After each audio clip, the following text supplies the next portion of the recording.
Coming up on OwlTV today, the student government elections have finally concluded. Lance Moore emerged as the next Boca Raton governor, turning heads everywhere. Plus, Mixology met magic at PBFAU's Potion 101's making class. Coming up, Miranda Lopez takes us on the scene with the magical potions. And more things are brewing as FAU's hockey club reaches Division I status.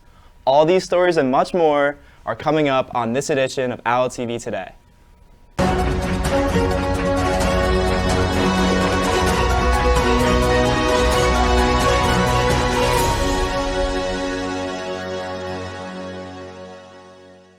Good morning, Florida Atlantic. I'm Terrence Shalley, and thank you for joining us on OwlTV Today.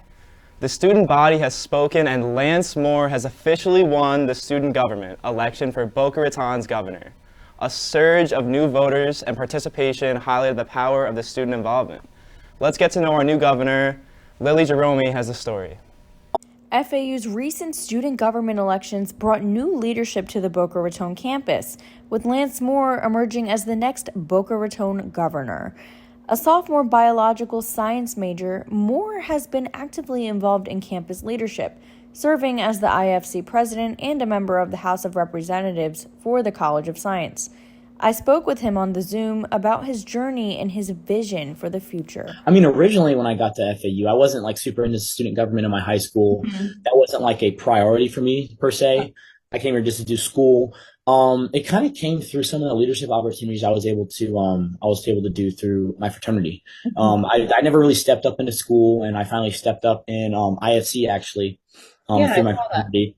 I was recruitment chair for my freshman year, and I kind of got like the way of the land, and I kind of, it kind of felt nice to kind of, just advocate for students and really just make sure that we can just figure out like what's going on and making sure, it started out with just the Greek community and making sure we can care for the Greek community because, IFC is just like kind of the backbone for all the other fraternities on campus. So I did that.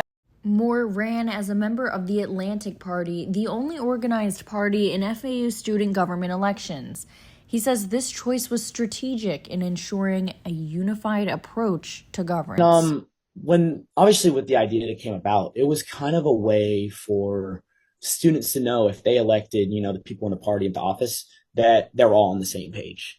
Okay. It's kind of like, because if you're going to be working with it, the president, vice president, no matter how good they are or authoritative they are, if the governor doesn't agree with their ideas, it's not going to get passed through. Like, the checks and balances system will go to the House of Representatives, governor's got to get signed off by the president. And if they're not all on the same page, then we can't make action happen on campus. Right. Moore says his main goal is to improve student engagement on campus. He says he wants to make sure students' concerns are heard. Voter turnout was the highest it's been in years, with 10% of the student body participating in the election. As for students who didn't vote for him, Moore says participation is what matters most. I'm happy you voted. At the end of the day, I don't think that that's a bad thing. What the best thing for Boca to have is for students to be active and have a voice on campus. Right. His ultimate goal is to leave FAU better than he found it. I want to go into something and make it, when I leave, it's better. So if I can do that, even if I can't get those leadership positions, if I can't go to veterinarian school, if I don't get all the grades that I need, if I can look back on FAU campus, look back at my 4 years and see that I made a change and just say that I made an impact on students' lives, that's probably the best thing I could have. Moore will take office in the coming semester and begin making his mark at FAU. Thanks, Lily. The student body will be definitely watching over Moore to see if he upholds on his promises. In other news, PBFAU hosted an exciting Potions 101 event. Students had a magical experience by learning how to craft cocktails inspired by the wizardry world of Harry Potter. Mixing a little bit of magic with a lot of fun, attendees enjoyed concocting creative drinks and indulging in a bit of wizardry, proving once again that campus life is full of surprises. Miranda Lopez has the story. Here at the FAU Student Union, Mixology meets magic at the Harry Potter-inspired Potions 101 class. This mocktail-making event was concocted by the program board at FAU, which organizes with student government to make fun, unique events like this and more. So program board is actually a branch of student government, so we all work together collaboratively. So I have to contact with student union to make it all work out. So we need to contact them for caterers and even just the event space itself. With this event, I am looking forward to seeing all the students come in and hopefully having a good time. This is my first event that I've hosted by myself, so I'm just hoping it has a good turnout and ultimately has good reviews. This class was taught by Chartwell's bartender William Sunoco, teaching us to make exotic, fantastical elixirs such as the island fruit cocktail. Some of us struggled a bit with the shaker, but otherwise the event was smooth sailing.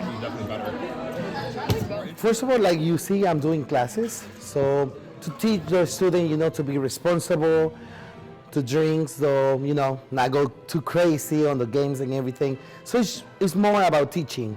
When you're making mocktails, especially as a group, they tend to replace alcohol as the social centerpiece of your event. While FAU has a bit of a reputation as a party school, PBFAU hopes that these mocktail classes can help provide safe alternatives to social drinking. It's my job. Thanks, Miranda. You're definitely going to have to teach me some of those mixology skills you learned today. We have a big announcement for FAU sport fans. Starting from the 2025 to 2026 season, FAU hockey has made history by moving up to a Division I team. What a monumental achievement for FAU and the team. This is a game changer, and it's expected to raise the bar for future seasons and opportunities, high expectations for this year to come surrounding FAU hockey.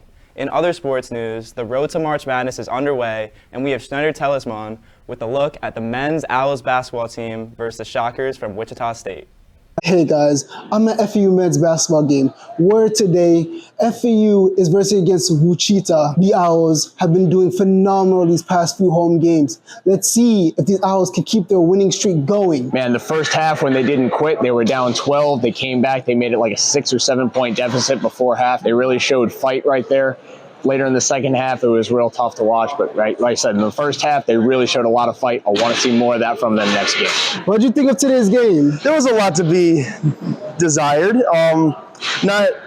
were struggling on offense a bit. Our defensive game wasn't too bad tonight, but trying to figure out the offense was a different story tonight. Well, what moment in the game was one of your favorites? Any three, any dunk, it's always the moments that hype up the crowd. It's my favorite personally. How do you think next game's gonna go? Man, it's going to be exciting. I'm really hyped for it. Hopefully everybody shows up. It should be a really good crowd. Let's go Owls, baby. After a long and hard-fought game, the Owls unfortunately ended up losing 68-75. Don't worry, Owls, you'll get them next time. This is Shneider Telismond with OwlTV Today. Signing off to you, Terrence. Thanks, Shneider. It wasn't the Owls' strongest game of the season, but I know they'll bring more energy and momentum for the next games to come. And it's not just highlights of men's sports. This past Friday, the She Is Football Women's Summit took over Raymond James Stadium, empowering women to take charge of their careers in sports and business. Some of FAU women students in the media field were able to attend. The exclusive event offered mentorship, networking, and behind-the-scenes access with top female leaders. Fox Sports' Erin Andrews and Carissa Thompson headlined the summit, sharing their experiences as trailblazers in sports media. They also hosted a live edition of their podcast, Calm Down with Erin and Carissa, bringing real-world advice and inspiration to the audience. With top mentors, exclusive insights, and career-defining opportunities, this summit made a lasting impact on the next generation of female leaders. That's all for today's updates, Owls. Don't forget to stay active in everything happening around campus. Follow FAU OwlTV on Instagram for all the latest news, events, and updates. Thanks for tuning in. For OwlTV Today, I'm Terrence Shalley. We'll see you guys next time.